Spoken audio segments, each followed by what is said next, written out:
Her accolades speak for themselves, but 4 WNBA championships, all here in Seattle, 5 Olympic gold medals, all-time WNBA assist leader. We could go on and on.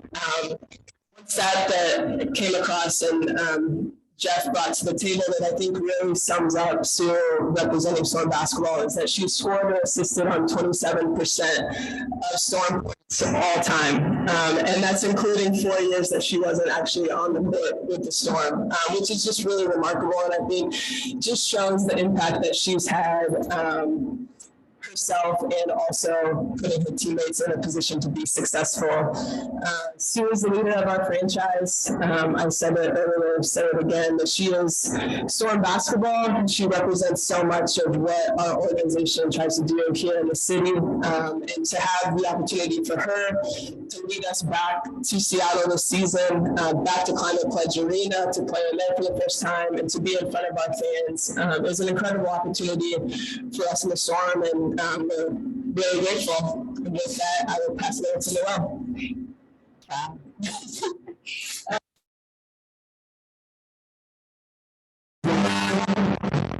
Good. All right. Just echoing what Teresa had said, just super excited to have Sue back for this season in particular, coming back to Climate Pledge. Obviously the best point guard in the world. The best point guard to ever have played our game. Just amazing what she's done for the city of Seattle, for our organization and women's basketball in general. I'm super happy to be a part of her journey. I think about being her teammate. We've been through a lot. Our times overseas, our times here in the W, and just to be able to be alongside of her, coaching here in Seattle with her. It's amazing to just understand what she's done with her career. I'm extremely proud and honored to be a part of that, and just what she's able to accomplish on the basketball court over the course of her career. She's been an amazing example for me, for women in general, and for everyone who enjoys the sport of basketball. So for this season, I know it's going to be her finale, but I'm not even thinking about that. I'm thinking about how competitive she is and how ready she is to get back on the floor and just get us back to where we need to be. So I'm excited again and just honored to be a part of her journey and be her coach. All right, thanks very much, Coach. And Sue, can you open us up with your thoughts on returning to Seattle again? Thank you, guys. I feel like I probably could have stayed in the other room for those comments. Gets a little awkward up here listening to people talk about you in that way, but it's obviously also very, it's an honor to hear, people when they talk about the city of Seattle and Storm basketball, to know that I'm synonymous with that, synonymous for the things we've done on the court, the things we've done off the court. And it really has been an incredible 20 years or so. And I'm just excited for another one. And I'm really looking forward to a new arena, being back in Seattle. The roster looks incredible. Obviously, I get to work with amazing people in the franchise, and I'm so thankful for that. So just really excited. Great. Thank you so much, Sue. We appreciate it. We're going to open it up to questions from the media here in attendance with us. If you have a question for Sue or Talisa or Coach Quinn, please feel free to raise your hand. Roberta will hand you a microphone.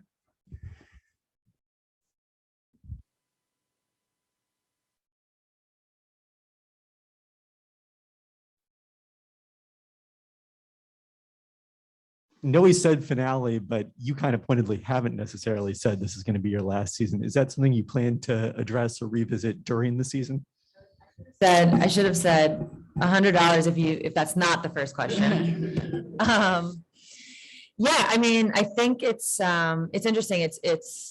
I've used the term one more year. I've said another year. I think it's assumed to be my last. And I do believe all arrows are pointing in that direction. For some reason, I don't necessarily want to operate in that space, because I think for my personality, and I've talked to you all about this before, it doesn't necessarily fit for, every game I go into to be, because this is Sue's last time in this city, and this is Sue's last time putting her shoe on, and this is, I don't really operate in that space well, but I understand that kind of comes with it. And, the truth is, if not to put it all on the fans, but if that chant hadn't happened, I don't know that I'd be sitting here. So I really want to make this about a celebration for everyone. It's not just about me. I don't think my career has ever been just about me. So I would love for it to be a celebration of all things Seattle Storm. Sue, Tim Booth from the AP. Can you kind of, I know you've talked about it elsewhere a little bit, but can you kind of walk us through sort of what the decision-making process, you talked about the champ, but sort of how things went over those days, weeks after that game and making the decision to come back? Sure. I was, again, open and honest with the fact that last season was probably the first time that I really toyed with, is this it? Should this be it? Do I want it to be it? All the questions that pop up. First, I'll start by saying that I feel really lucky that I get to be in this position to make this decision. It gets to be on my terms. Not a lot of athletes are afforded that opportunity. Obviously, Lauren Jackson being one, I witnessed firsthand, having, injuries and things like that be the reason for her decision. So I just feel really lucky. But with that comes some other obstacles that can be difficult in terms of deciding. And, I've talked to different athletes along the way. I joked about it last night with Scott Van Pelt. Like CC Sabathia was someone who was like, no, you got to play. You got to play one more year. You got to let the fans like shower you with love. And then you talk to Ray Allen and he's like, obviously he did what he did, mic drop, didn't retire for like a year or two after he actually stopped playing. So just kind of listening to different people and their stories.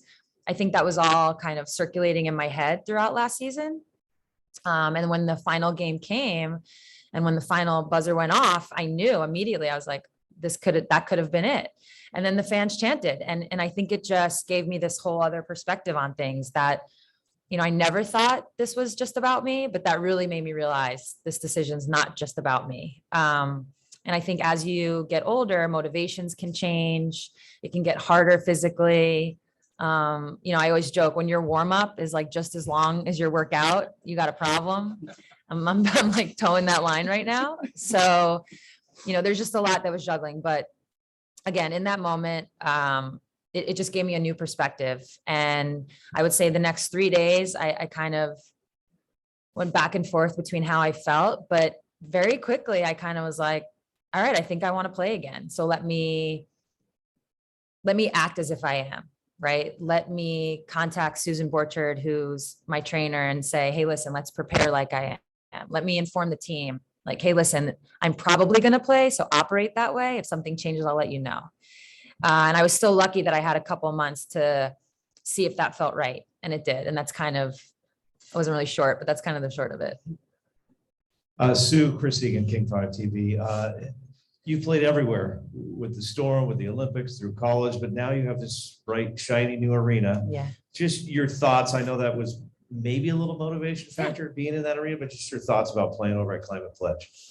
I'm very excited. At the end of last season, when I was asked a question similar, like, oh, does the arena play a role? My answer was like, doesn't like not play a role. And that was really how I felt. It wasn't going to be the main reason, but it didn't hurt. It didn't hurt. And I'm sure everyone's been in the building at this point. It's beautiful. It's, in my opinion, one of the best in the country. And for us to be able to play in downtown Seattle again is really exciting, in a building that represents, I think it's a championship building. And that's what the Storm has brought to the city. We've brought championships. So it's a good fit. It's a good match. And like I said, it didn't hurt. I'm excited to play in there. Hey, Sue, this is Masvia Mar area with CascadiaSports.net. This is about you, and then it's not about you. So how do you balance the drive for the championship, loving the fans, and also empowering your teammates? The way I'm viewing this season is no different from any other season, and that's always what it's been about. I think, trying to win a championship, being on championship teams, that's what it's about for me. That's the goal. It's always the goal. It's the main goal. It's never about anything else. And I personally feel that when you're on a winning team, when you're on a team that does have success, everything else seems to fall into place, whether it's for the individual and what their goals are, whether it's from a franchise standpoint, what their goals are. And when that's the priority, things generally work out. So that's how I'm going to approach it. It's no different from any other season. And do we have any more questions from our in attendance media? Larry Stone, Seattle Times. Sue, you kind of alluded to it, but how is your health right now? How do you feel heading into, this season? Yeah, I mean, so far so good. We're still like a little less than 2 months from training camp, so I got some time. But that was also part of the decision-making process.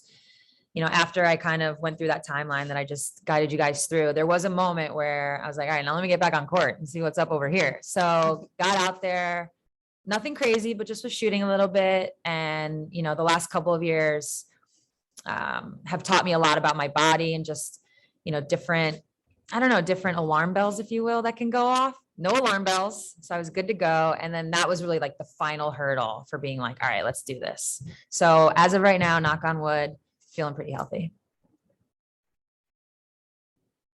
Hey, Sue, Chris Francis from Cairo 7. Obviously, it's big news today with the equal pay settlement, and you have a vested interest in that. So I'm just curious what your thoughts are on Megan's fight for that, the settlement today, and what it means for women's sports overall.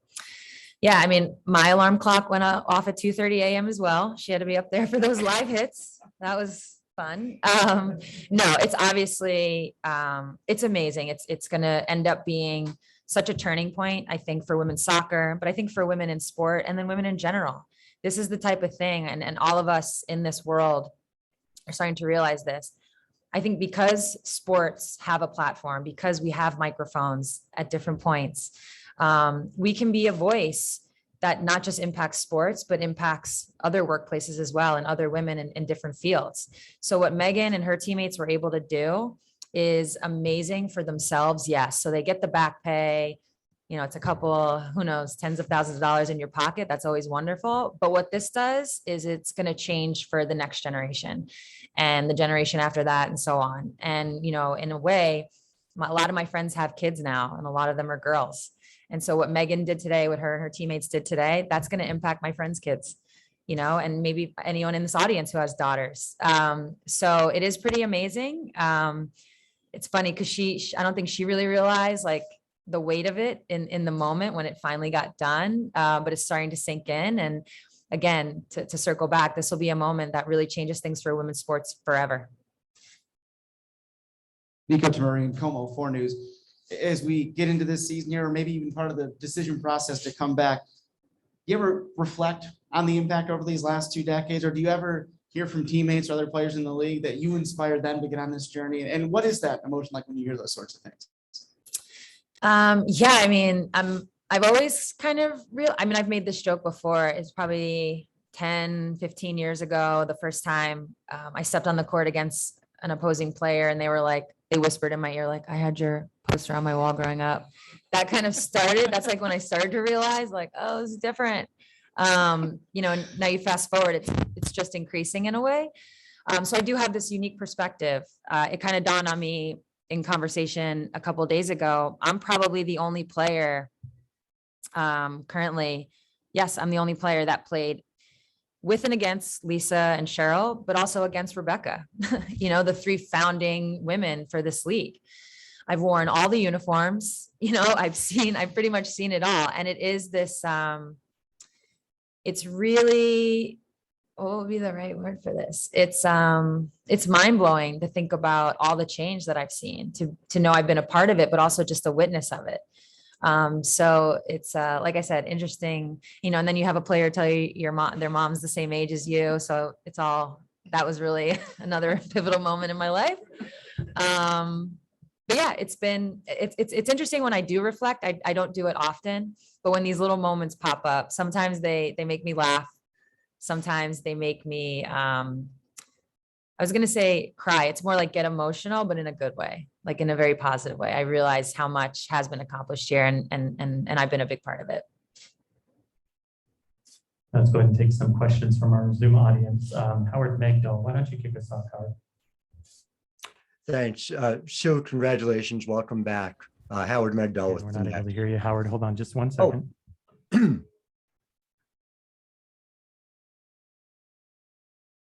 Can you hear me now?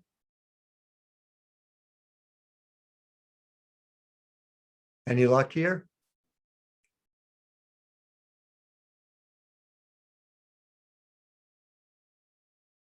I'm still here. I don't know if You can hear me in the room. Yep, just got you. Go ahead, Howard. Oh, great, great. Hey, Sue, good to see you as always. This one's actually really, Sue, for you and Talisa as well. Sue, you've really approached this the last couple of years, and obviously, especially this year, it seems with a team building first approach to your own negotiations, obviously, in terms of, what you were looking to take from a contract standpoint. You spoke about your motivations coming into 2022. Is it fair, A, for you to say that was, and winning the championship was such a critical part of a motivation for you to return? And then Talisa, for you, how much did that change and improve your ability to be able to plan to build this team? I think I touched on it earlier, and to me, winning championships and being a part of teams that go on that journey, that's everything. That's why I play. That's the motivator always. And I think nothing really matters outside of that. So while money is amazing, because I feel like you're referring to the vet minimum, while money is amazing, and of course, we all want to be in a workplace that rewards you in those ways, I find that winning, there's going to be other rewards, some monetary, some otherwise. And I'd rather be on a winning team, a team that has a chance to win, if it means that the money has to get spread in a different way. So that was really the motivation behind going to the franchise, and T, you can take it from here, and having conversations around what my salary were going to be, because that was the priority. I'm also fortunate in a lot of ways to make money off the court. So there's a balance there. Not all players are in that position. I understand that. But for me, it's all about priorities in our lives. I think we can all agree that's how you have to make decisions. And that's how it worked out for me. I think from the organization and building our roster, once we knew that Sue was going to return this year, and then, focusing on keeping our core together, understanding that Jewel and Stewie and Mercedes as well wanted to stay here in Seattle. We knew, we wanted to take advantage of that and having our core back here and trying to build the roster that could compete for a championship. And Sue has been such a huge part of that, and our conversations just ongoing the entire offseason on where we could get better, changes that we could make to our roster, and, working with our coaches as well on trying to put together a complete, well-rounded roster that we would be really excited about heading into the season with. Thank you both. I'm not back full season. I'll tell you that right now. All dinners are on the Young Bucks now. All right, thanks, Howard. And we'll go to Jeff Brown. Jeff, go ahead. Jeff Brown with Storm Chasers. Sue, I wanted to talk to you. Stewie has mentioned multiple times that this group has unfinished business, but I wanted to kind of get from your perspective. You've won 4 championships, 2 of them with Stewie and Jewel already. For you, is it still feeling like unfinished business, or is it more playing kind of for the love of the game, the love of the organization? I think it's probably all of the above. I think the unfinished business part, I don't want to speak for Stewie, obviously, but I think part of the unfinished business is this core group, the one Talisa just mentioned and others, have proven we can win championships. So when we fall short of that, it's always going to feel like unfinished business. For Stewie in particular, having been injured last season, not being able to compete in the playoffs, of course, that's going to feel that way for her and for the rest of us. So like I said, because we've proven we can get to the finals, we can have success there. Anything less than that is going to feel unfinished. And then just to kind of piggyback off of Howard's question, with taking the lower salary, obviously you mentioned yourself, you have a lot of other forms of income that you can kind of earn. And just wondering, it's kind of it was talked about Hey, recently. Jeff, I think we're having trouble with your connection, being able to hear you on our end. Let's go over to Christos real quick, and then we'll come back to you, Jeff. Hello to everyone. Christos Denegri. So first of all, congratulations about on your great career and your new contract with the Storm. For you, speaking about your this season, what is the biggest inspiration? What inspires you most about the coming up season, and how you imagine your last dance on the floor? Hopefully holding a trophy, that's for sure. What inspires me? I think just the younger generation. both the younger generation I see in the WNBA now. You know, I've said this before, it's funny, I feel competitive when I step on the floor and I'm trying to win games and I'm going against players. Absolutely, that competition's always going to be there. But I actually, you know, when I turn on WNBA League Pass and watch a game, I become a little bit more of a fan in those moments because I see the young talent. I see where the league is going. I see that, you know, the trajectory it's going up, way up in all the ways, both on and off the court. And then I think about my nieces, right? Like, these young girls that are going to see players like myself, players like the younger generation, and they get to have role models. So the legacy kind of involved in all of that inspires me as well. And then also little boys too, like little boys, I've kind of come to this place where for little girls, we now provide an opportunity, our league does, for see it, be it moments. And I think for little boys, it's really important. It's not necessarily see it, be it, but it's like,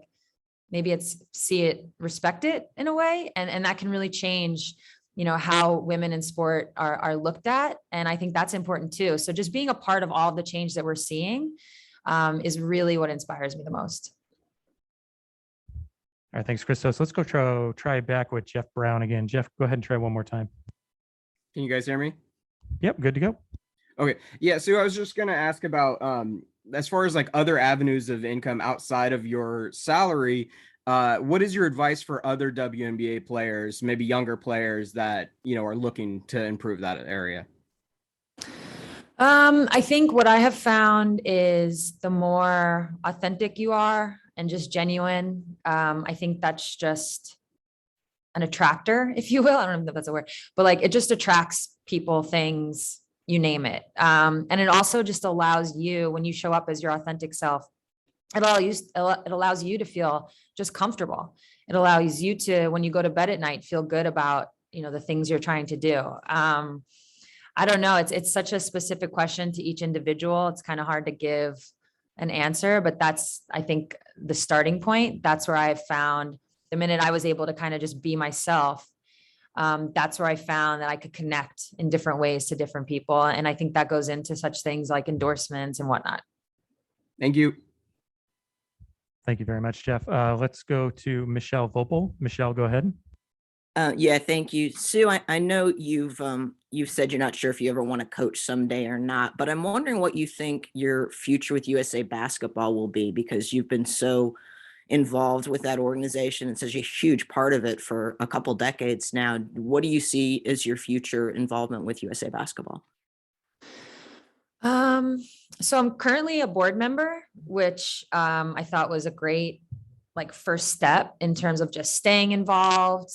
You mentioned, because I've had such a long history and level of experience with USA Basketball as a player, I think there's some knowledge there that can always be used. It's actually myself, Simone Augustus is on there. There's been other people, Jen Azzi is on there as well. And, I've already been witness to what a player speaking up can do. I not to get into specifics, but there was a topic that came up and Jen was somebody that spoke on it, and boom, it created action. And it took a player, it took someone like Jen with her experience to, open the eyes of others. And I think a lot of us who have gone through USA Basketball can be that eye opener for people on the board, for you name it, just across the board in USA Basketball. So that's a good start. I don't know what happens from there. I'll tell you what, I didn't want to be on the committee. I know that much. Jeff, is it okay if I ask another question real quick? Sure, Michelle, go ahead. Thank you. This is for Coach Quinn and for Sue. I'm just wondering if you guys have, I don't know, maybe advice or just thoughts on some of the young guards we see now in college. You guys both obviously know what it takes to be the best guards in the world. What do you think with these younger guards they need to work on, be the most cognizant of, to be able to become WNBA players? And I guess guards in particular. I would say just to be a student of the game. Having played with Stu, I already said, a legend, the best point guard of our game.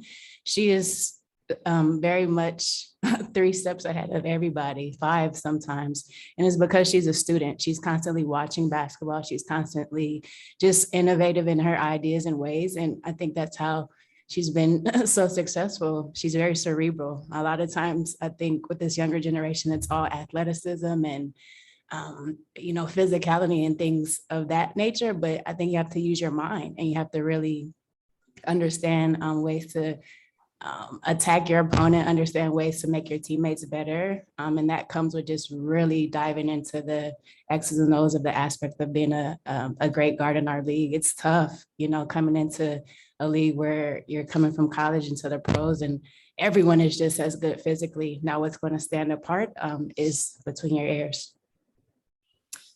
I mean, I totally agree with what Noe just said. I think there's a lot of different directions I could go with this. I think nowadays we definitely live in, a world with social media and this instant gratification. I think highlights get a lot of love and it makes you feel good when, you might do something out there one-on-one that gets posted and liked. That's amazing. And I think there's aspects of your game you always have to work on. There's aspects individually you always can get better at. But I think what's getting lost a little bit is the team aspect. And listen, I'm so team first that maybe I'm totally on one side of the spectrum with this. But like I said, I mean, all those highlights are wonderful. If you can play within a team framework, if you can operate in that, if you can find ways to show your individual skill within the framework of a team, that's when you win. That's when you're on championship teams. And that's when your name is in the headlines the most. Like that's my experience. You might lead the league in scoring, but if you didn't win the championship, does it even matter? Like what resonates longer? I think that is something that is getting lost a little bit. Just being able to, again, function within a team framework. Back to the individual skill though, another thing is, and this is for really any player, not just guards, you really have to understand that what you bring to the table is unique and special, and you can't compare yourself to other players. It's great to watch film of other players and try to learn from them and steal. I mean, we all steal from each other, but I think there's a trap there in terms of comparing yourself and then getting down. You always have to remember what you bring to the table. That's unique to you, and that's what's special. Other people are probably looking at you. You just don't realize it. So you always have to remember what you bring is very important, unique, and you always have to bring that and be yourself. Thank you. Thanks, Michelle. We have time for just one more question. So we'll go back to Howard Megdal to wrap us up today. Go ahead, Howard. Appreciate it. So talking about charter flights has been an important part of the conversation now for quite a long time. And you've talked about it'd be amazing if it were to happen. Mark Davis recently spoke about it. I guess if you could boil it down as somebody, like you said, who's been part of this league for a very long time, what would it mean? Why is it so important, especially to a large number of players, that the league get to a point where charter flights are the rule? Are the what? Are the rule, that you get to a point where charter flights are the way in which WNBA players are traveling? Yeah, I think what charter flights represent in the world of sports is it gives you a little bit of validation. It's saying that your league is so successful, it has the finances to charter flights, which is incredibly expensive. There's not many businesses that just charter flights left and right. This is something that, is very unique to, male professional sports, or it has been. So I think for a lot of us, it would be an indicator of that. It would be an indicator of, financial success. I don't think it's the end all be all. I personally don't think it means, if you work for company A and they fly you first class, does that mean you're bad at your job because they're not chartering you? No, like that's not reality. So I personally don't think it has to be the only indicator of success, but it does mark something. It does say something when the time comes that our league does charter flights. You're already starting to see it a little bit in the playoffs, which I think is a wonderful first step. What I love about the younger generation of player is they're not going to sit here like I am and talk about finances. They're just going to be like, nah, charter us. And we need that too. We need people to push the envelope in that way too. So right now we're in a good place. I think there's a lot of different indicators along the way that show that our league is growing. And that's really what matters, as long as we're on that path. Thank you all for your time. All right, thanks, everybody. We really appreciate your time for our press conference today. We'll see you back when the season starts on May 6th.